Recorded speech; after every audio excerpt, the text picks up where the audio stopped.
So I grew up in South Louisiana, about halfway between Baton Rouge and New Orleans. My dad's a sugarcane farmer. I went to school at LSU, just up the river from there, studied animal science. Didn't want to do anything else but play with cows all day, and thankfully that's what I get to do now.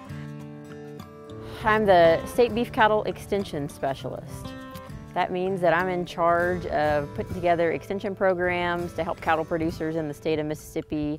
I also get to oversee things out there at the university farm. That's something I preach a lot when I do these extension programs and talk to producers is what's the end goal that we're starting with? You know, not just I want to have some cows out in the pasture because they look pretty and I don't have to mow the grass. It's how do I want to sell these calves? How can they go ahead and make me some money? What's kind of my target that I'm looking for? And having a plan in place, what's the bull that's going to best complement my cow herd? And I think the Simmental breed, SimAngus in particular, has been really well received here in the South. There's a lot of folks that are clamoring to buy SimAngus bulls to put out on their commercial herds, and we've seen a really good reception from that.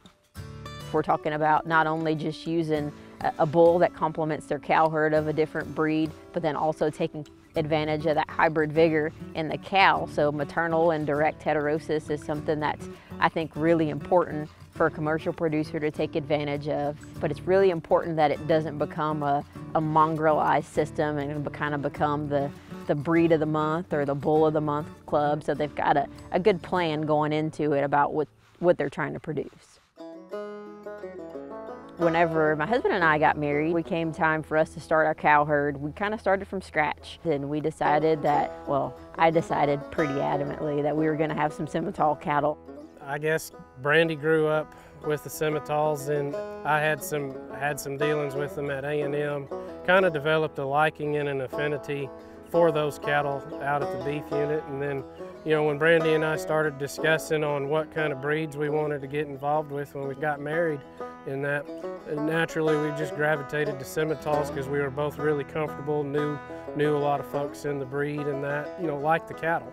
I think there's a pretty neat opportunity for Simmental cattle in this area, just in terms of their growth that they add, and then, you know, from the female standpoint, you know, they are developed as a dual-purpose breed, and the milking ability and the cows that they make.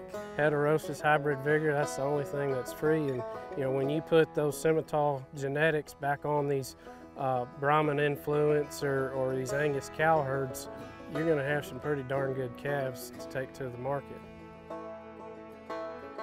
Whenever we're having the ability to compare these cattle, not just to, you know, cattle within the Simmental breed, we're looking at multiple breeds and we're comparing those things across. I think that really makes the information that we get a lot stronger. So when we go to a commercial producer and say, I've got this set of numbers, we have a lot of confidence to stand behind those set of numbers. A lot of producers kind of get overwhelmed when we start talking EPDs and genetics or genomics even. That's a scary word for a lot of people. So as much as we can kind of break it down and say, you know, we've got these tools that we can add to your toolbox, we find these bulls or we find these females that really fit your program, and we can have the confidence because we've got such a strong genetic evaluation that's so robust to be able to back that up.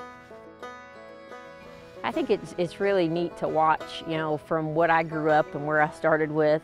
You know, I've had conversations recently about the highs and the lows of the Simmental breed, and we're, you know, facing record popularity right now. The Simmental breed is hot, we're really popular, and I think that's for a good reason. You know, if we think back to the original dual-purpose nature of the Simmental breed, I think that's something that, you know, we should toot our horn on a little bit more. You know, those cows are not just good meat producers, they're also good milk producers. So they're gonna raise big stout calves and they're gonna do a good job doing that. And those calves are gonna have a lot of meat and a lot of muscle to go along with that. So I think the future of the Simmental breed is something that is really exciting.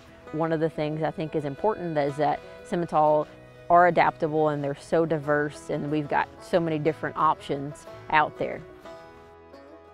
5 years, 10 years down the road, ultimately I'd like to be at home on the farm.